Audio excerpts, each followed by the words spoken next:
Hey, creative peeps. Welcome to my Freely Whole Creative Studio. Exploring Joy, Faith Journal July starts on Tuesday, so it is time to make a journal. Exploring Joy is a month-long Bible study that will be looking at 23 verses about joy in the New Testament.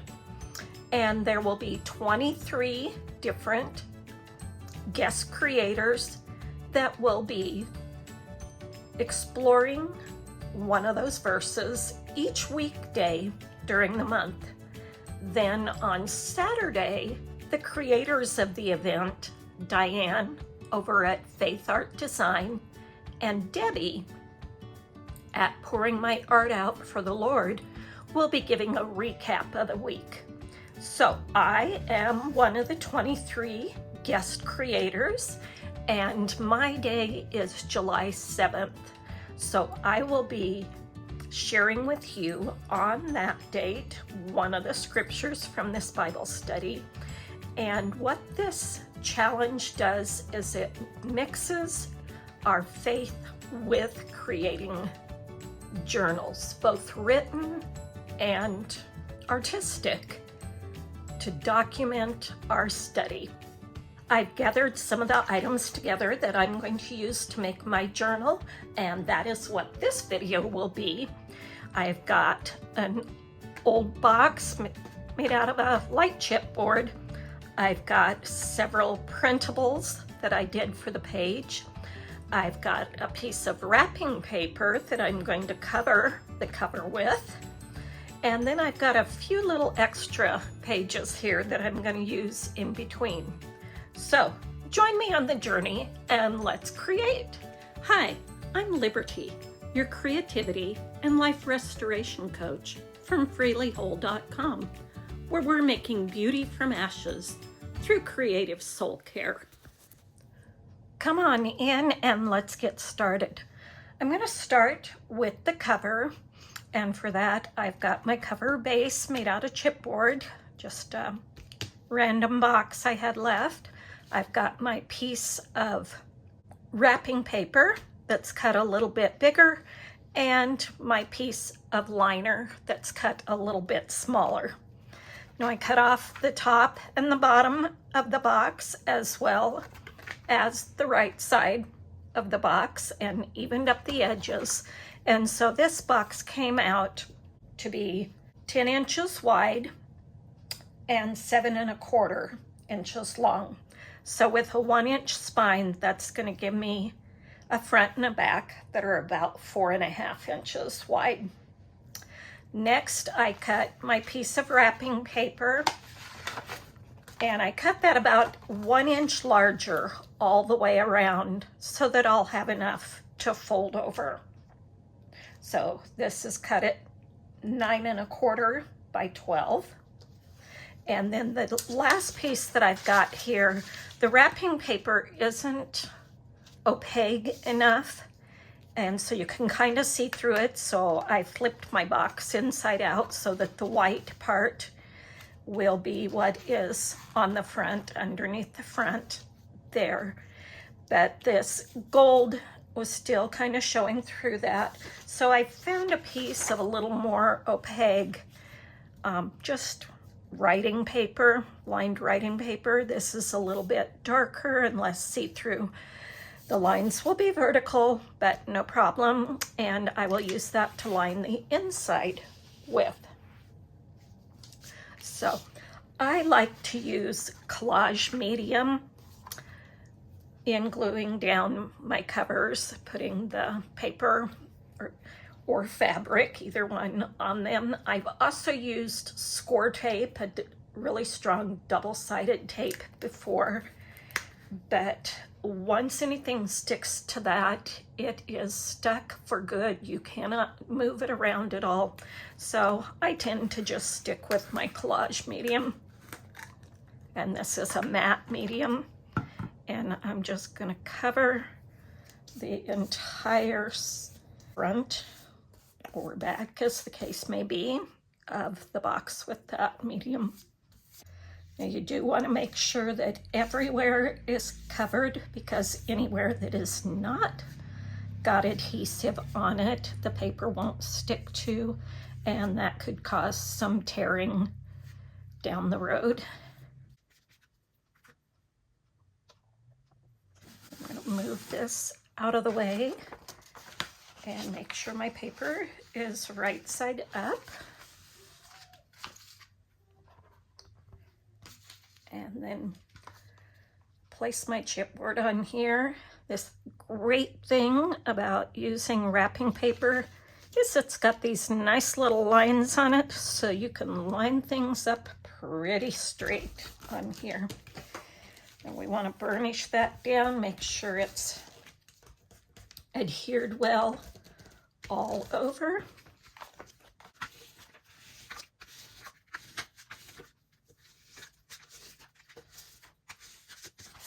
I'm going to wipe up my mat before moving on, because I do not want to get the collage medium all over the front of my cover, at least not at this point. I could use it to coat the entire front, and that would seal my wrapping paper. So it's something to think about, and I may do it later. All right, next I'm going to fold over my edges, and you want to work on opposite sides first instead of just going around in a box. So I'm just going to put adhesive. Again, this can go over bigger than we need, but I just want to get it at least an inch in, and I just kind of push that against the edge to make sure that we're not going to have any bubbles or weird spacing in that. And then I'm going to fold that over into the adhesive.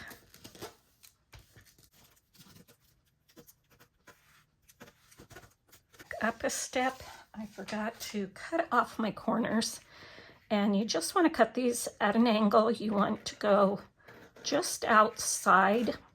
You don't want it to go clear up to the edge of your cardboard. You want to leave just a little bit of paper there so that it'll cover that point. And about 1/8 of an inch, 1/16 of an inch is plenty with this thin chipboard.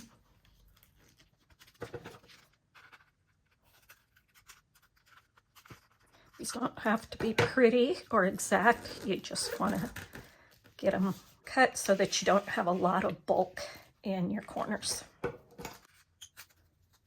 Okay, let's try this again and make sure that I get glue everywhere to seal this down well.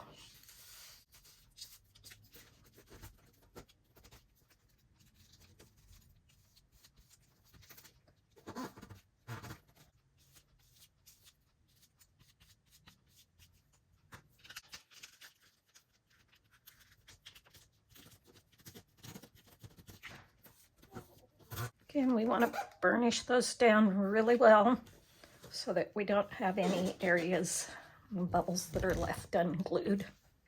Next, I'm going to take my bone folder and just gently go over those creases again so that they fold well and that my paper doesn't crack.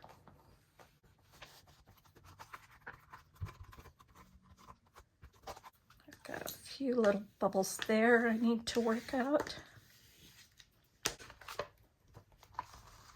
Now we're going to do the other two opposing sides. Again, I want a good coat of glue that'll make sure that every bit of that paper adheres. And I want to take my bone folder and push that little corner in first, just so I have a nice covered corner there. That's a nice sharp corner.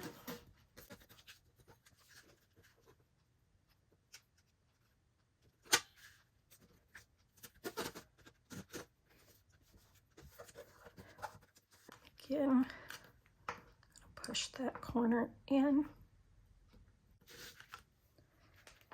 and push this corner in.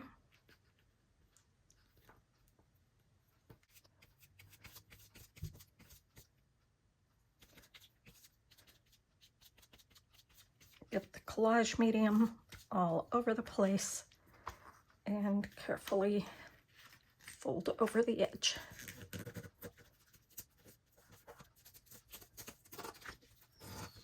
Again, I want to use my bone folder here on these creases just to make sure that they fold nicely without buckling and without cracking my paper.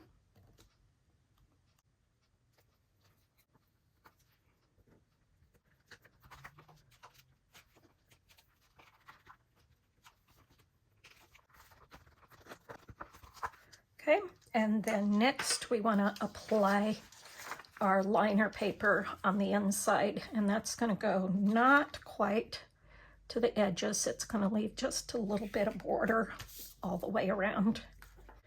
These papers are fairly thin, so that is one reason that the score tape can be helpful for. You won't get any buckling with it, but like I said, you've got to be very precise in getting it down. If I get any buckling on this, I will probably just put some kind of embellishment over it, or just embrace it as that's how it is.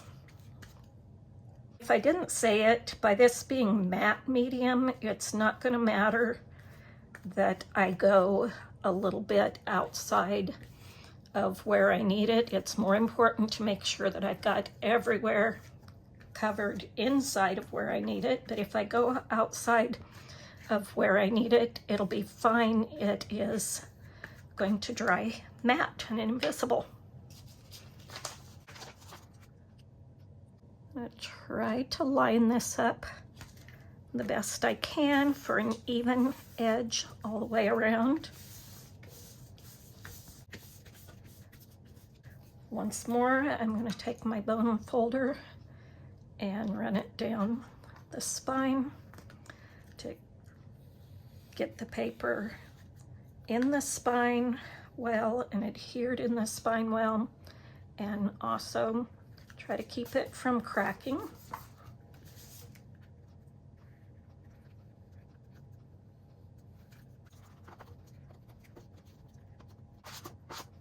I'm going to wipe that excess up so I can work on my mat here. Got a couple little bubbles there. I'll try to get adhered down before they're permanent. A couple little wrinkles. I can live with bubbles and wrinkles because I can always cover them up. Again, because this was a thin chipboard and thinner papers, it's going to have a little bit of bending to it. I can put it underneath a heavy book to help it to lay and dry flat. I've got a little bubble there. I'll just make sure that I put an embellishment over the top of that. So I'll let my journal cover dry, and I'll be back to show you how I put the pages together to go inside of it. While my cover is drying, I'm going to work on my pages for my signatures. And because most paper is taller than 7 1/4 of an inch tall, I've got to cut everything down to that. And so on these that I printed out, I'm just going to cut them right at 7 1/4. And then because these are also too wide, because my cover is only 4 1/2 inches wide, and this cut in half would be 5 1/2 inches wide. So I am going to score at 5 1/2 inches and fold that in half. and burnish that fold well.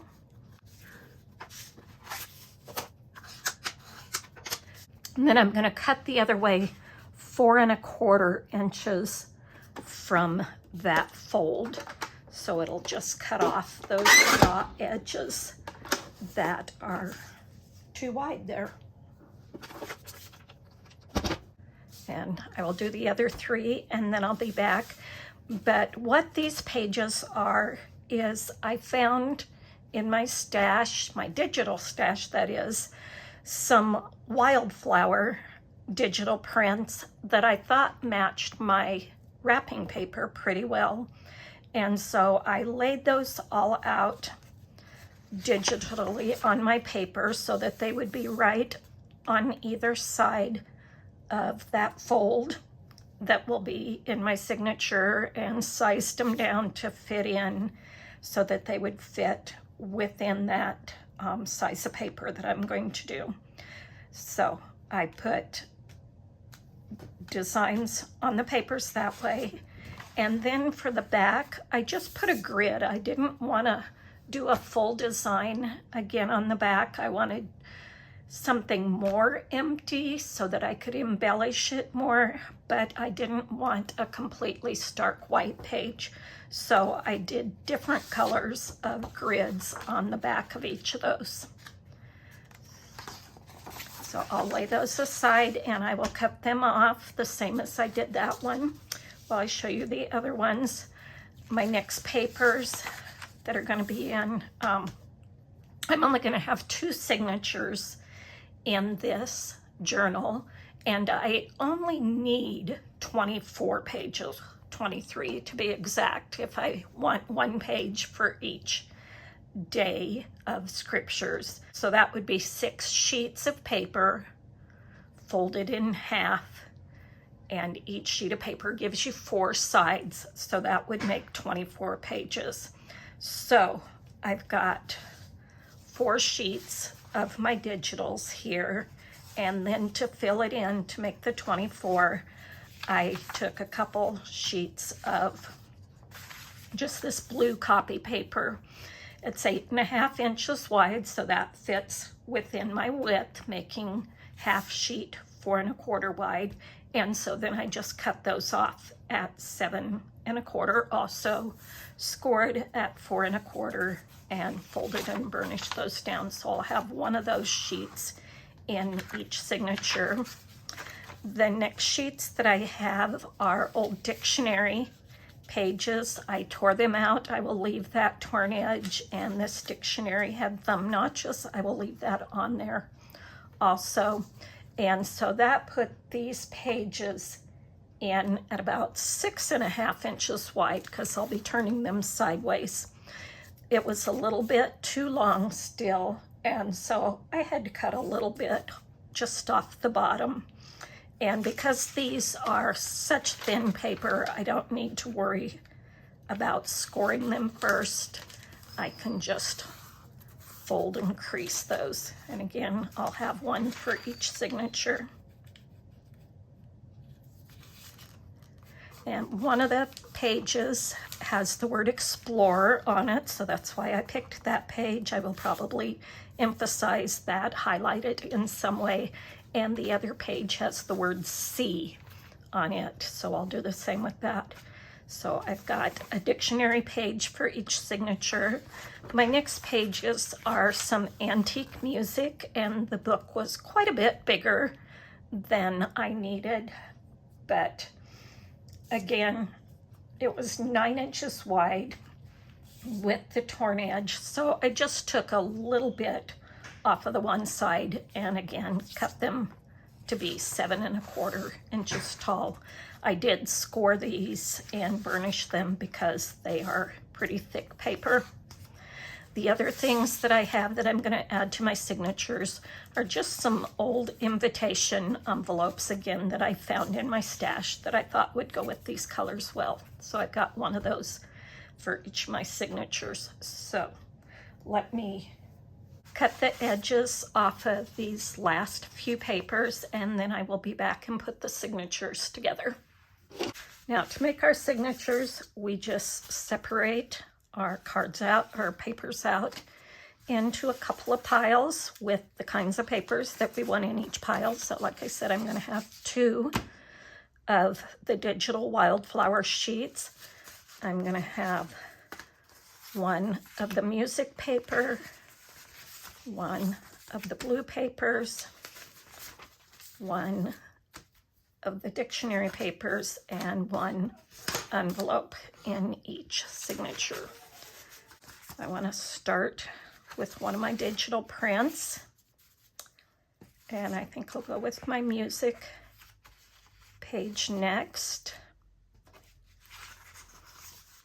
then my blue sheet, then the other digital page, then the dictionary sheet. And I like putting envelopes in the center of my signatures, so that'll be the first one. And for the next one, change it up a bit, and I'll put the dictionary page in next.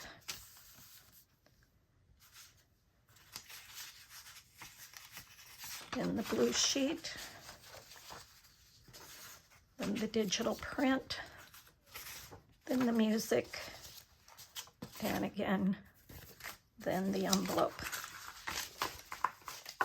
Some of those are sticking out quite a bit more than the digital sheets. I don't mind that, but we'll see if they're all going to fit within the journal cover itself. If not, I will trim those off a little bit.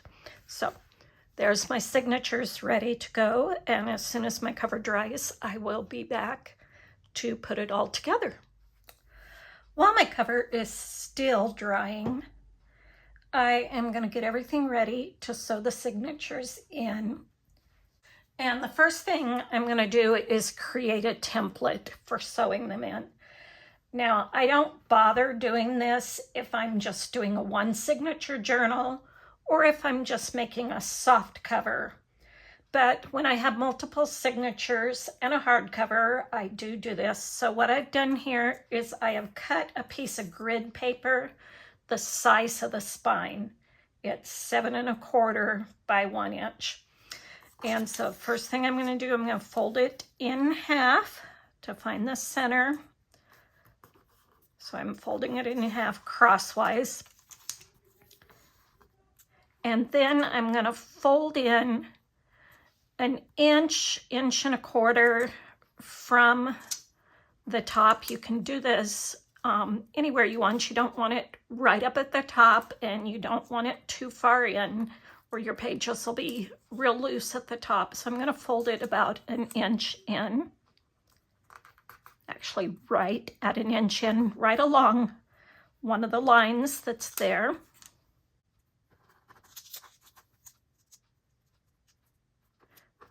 So I've got fold marks 1 inch from either end, and then another one right in the center. And then I'm going to mark on each of those fold lines in 1/4 of an inch from each edge. I'm going to be putting my signatures in 1/4 inch from each edge, and I'm going to leave a 1/2 inch gap in between the 2 signatures. I like to have my signatures at least 1/4 of an inch wide so that I can add more papers in, and also for the bulk that's already there. This journal, I will not be putting a ton of bulk in, but there'll be enough additions in here that I want that extra space in between 2 1/2 inch. So I've got 6 marks now where my 6 holes will be in my spine and 3 holes in each signature. I'll grab my cover, completely dry or not, and we'll get started on putting this together. I use a piece of foam to poke into, and I'm just going to line up that template right along that fold line of the signature, trying to keep it as straight as possible. And I'm going to poke pretty decent sized holes where each of those lines cross where I've made the marks.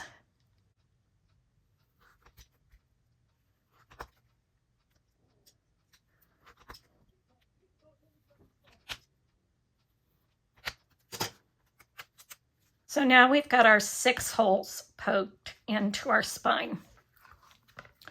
Next, we're going to poke holes into each of our signatures and get them ready to sew in. Now, your papers that are not as tall as your full signature, that aren't quite the 7 1/4, you're just going to kind of center them or move them to the top or the bottom of your pile of papers here, signatures. This envelope probably isn't going to catch all 3 holes, so I want to move it a little up or down from the center to make sure that at least 2 holes go through it so that it's in real tight. If it only had 1 stitching through it, it could wiggle around quite a bit. The way I like to do my holes for my signature is just an old phone book. That creates a nice cradle for you to put your folds down into. I've folded my template right on that line, also going right through my dots there so I can push that right into that fold also. So I line up all my papers that are the 7 1/4 inch tall. I line up the tops and bottoms of my template with my page, and then I just poke through right there on the fold.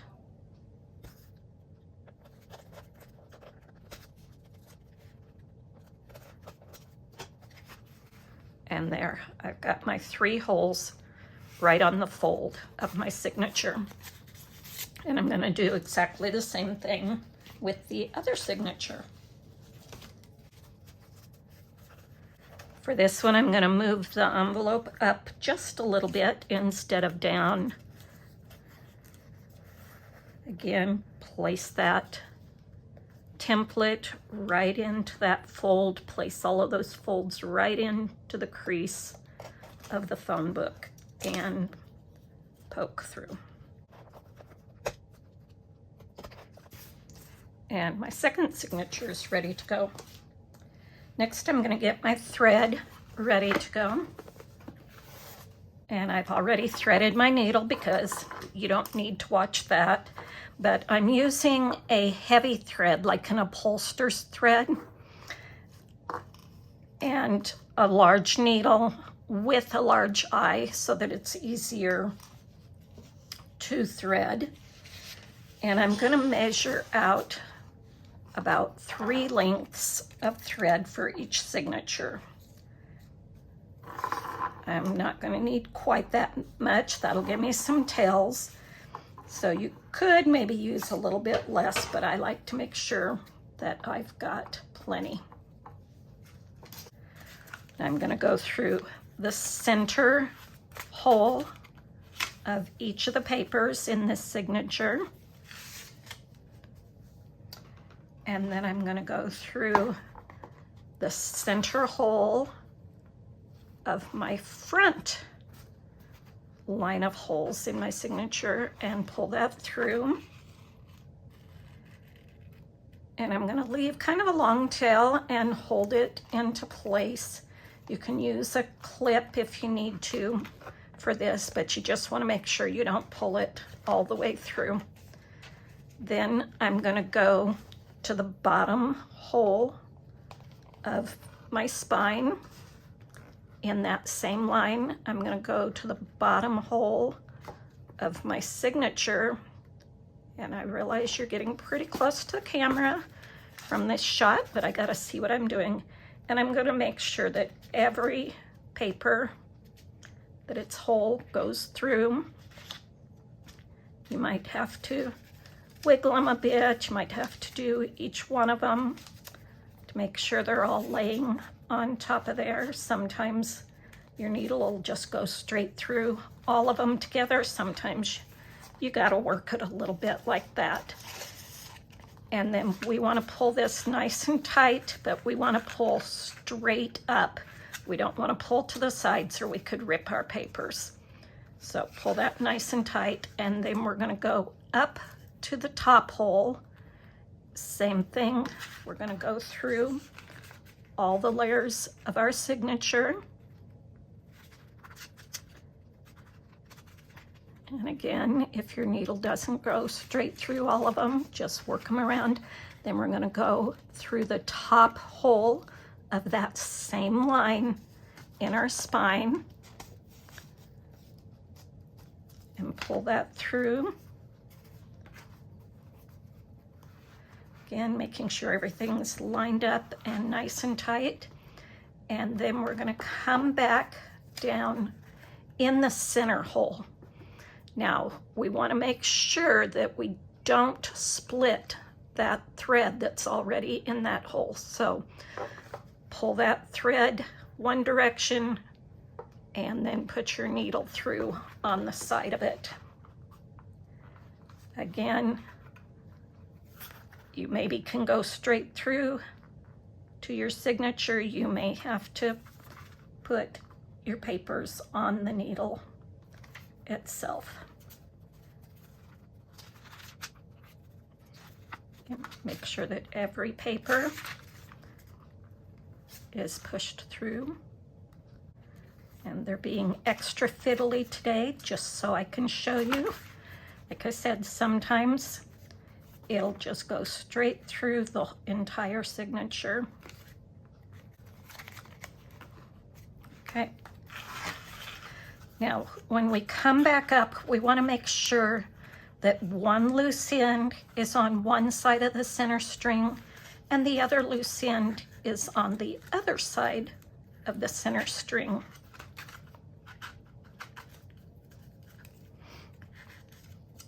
As I said, you've got plenty of tail there. You can either even those out as you pull up your strings. Again, you want your strings tight, but you want to pull them straight, not straight up through your hole, not at an angle across your hole.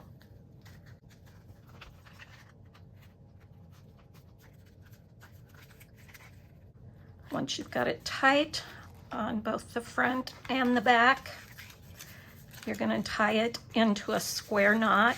That's a double knot.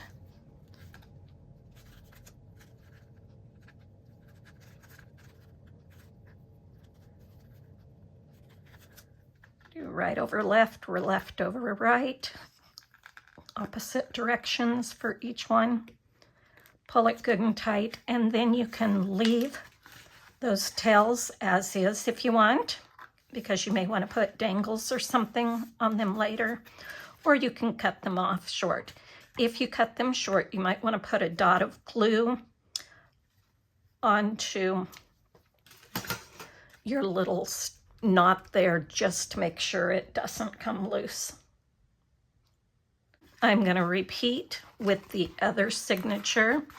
And I will tell you ahead of time, it can be a little more fiddly just because you're already working with papers in there, but you're just doing the same thing over again. Of course, the other signature came through perfectly with no fiddling around, but that's just the way things go. For on camera, you can see each of the pages opens and lays nice and flat for me to be able to work on when I get to that stage. But everything is all put together. My basic journal itself is finished. You can see I've got plenty of room for it to grow and expand, adding my embellishments. And that's going to be it for today. I plan on doing my decorating, embellishing, adding ephemera and other pieces as I do my actual journaling during the event, the Bible study itself. So that's it for today. I hope you enjoyed this journey of making this faith journal. And I hope that you'll like, comment, and subscribe to my channel as we continue to work on this through the month of July, and also for my other projects. A lot of my projects do not make it onto YouTube. I just don't have a whole lot of time to both craft and make and edit videos. And I prefer to use my time creating, though I love my time here, and I'm so glad and honored, and thank you so much for those of you that do join me. I hope that you will check out my website too, where you can subscribe over there, because that's where I share most of my projects. Many of them do have written tutorials that you can follow along with. I just invite you over there, as well as subscribing here for when I do post special videos, and there will be more of them next month for this journey. I decided to add a couple of digital printouts onto my cover to decorate it a bit. As I said, I'll be decorating the inside pages throughout the month of July, so subscribe and join me here for that. And also subscribe over at my website for even more. Now go be creative, and may your life be freely whole.